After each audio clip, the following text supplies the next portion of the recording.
আরে তুমি যেখানে অস্ত্র ব্যাগ রাখছো আমাদের নিয়ে চলো, আসো। আশুলিয়ায় ককটেল ফাটিয়ে স্বর্ণ ব্যবসায়ী দিলীপ দাসকে কুপিয়ে হত্যা করে স্বর্ণের দোকানে ডাকাতির ঘটনায় জড়িত আন্তজেলা ডাকাত দলের 6 সদস্যকে গ্রেপ্তার করেছে ঢাকা পুলিশ। এ সময় গ্রেপ্তারকৃতদের হেফাজতে থাকা লুণ্ঠিত স্বর্ণালংকারের মধ্যে 13 ভরি স্বর্ণালংকার ও স্বর্ণ বিক্রির ৭৬,০০০ টাকা উদ্ধার করা হয়েছে। মঙ্গলবার দুপুরে আশুলিয়া থানায় সংবাদ সম্মেলন করে এসব তথ্য দেয় ঢাকা জেলার পুলিশ সুপার মোহাম্মদ আনিসুজ্জামান।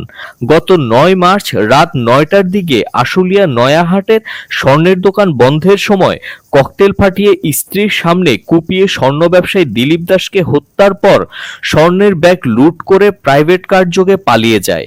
ওই ঘটনায় নিহতের স্ত্রী সরস্বতী দাস বাদী হয়ে আশুলিয়া থানায় একটি মামলা দায়ের করলে পুলিশ তদন্তে নেমে রাজশাহী, রাজবাড়ী সহ দেশের বিভিন্ন স্থানে অভিযান পরিচালনা করে এই ডাকাতির সাথে জড়িত 6 সদস্যকে গ্রেপ্তার করা হয়। চক্রের আরও 3 থেকে 4 সদস্যকে গ্রেপ্তারের অভিযান চলমান রয়েছে। পুলিশ সুপার আরও জানায়, গ্রেপ্তারকৃতরা আন্তজেলা ডাকাত দলের সদস্য। তারা দিনের বেলা অটোরিকশা চালাতো এবং কেউ কেউ ফলের ব্যবসা করত আর রাতের বেলা ডাকাতি করত। গ্রেপ্তারকৃতদের রিমান্ড আবেদন করে আদালতে পাঠানোর কথা জানান পুলিশ সুপার। আমার বাবা একজন সাধারণ ব্যবসায়ী, তাকে শুধু শুধু নির্মম হত্যা কেন করবে? এটা আমার বিচার চাই, ফাঁসি চাই তাদের। এই যে দিলীপ স্বর্ণের দোকান বা দিলীপ জুয়েলার্সের ডাকাতির যে ঘটনাটি, খুনসহ ডাকাতি, যেটা এখানে 8 থেকে 9 জন অংশগ্রহণ করেছিল। এবং আমি আপনাকে যে জিনিসটা বোঝানোর চেষ্টা করলাম যে এখানে ওটা পার্ট ভাগ ছিল। প্রাইভেট কার নিয়ে আসলে ভাড়া করে, এবং ওইখানে একজন ড্রাইভার ছিল গাড়িতে বসা, সে গাড়ি ড্রাইভ করে স্টার্টে ছিল।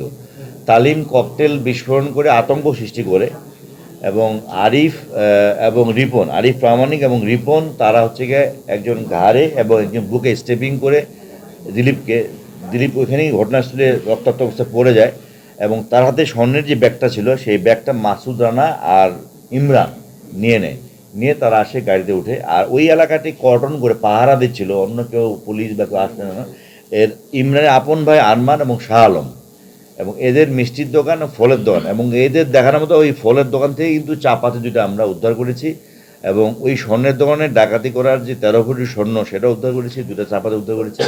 এটা আন্তজেলা ডাকাত দল গত 10 থেকে 12 বছর ধরে ডাকাতি করতেছে। এদের নামে একাধিক ডাকাতি মামলা। আমরা এখন পর্যন্ত শুধু 2 জনের নামে নিশ্চিত হয়েছি, বাকিটা আমরা আরও রিমান্ডে এনে জিজ্ঞাসাবাদ করে জানতে পারবো। তবে এটা নিশ্চিত যে এই এলাকায় এখানে এই ঘটনায় 8 থেকে 9 জন, আমরা 6 জনকে গ্রেপ্তার করতে পেরেছি, সক্ষম হয়েছি। আর বাকিদেরকে আমরা গ্রেপ্তার করে ফেলবো। দৈনিক কর্ণকণ্ঠ, সবার কথা বলে।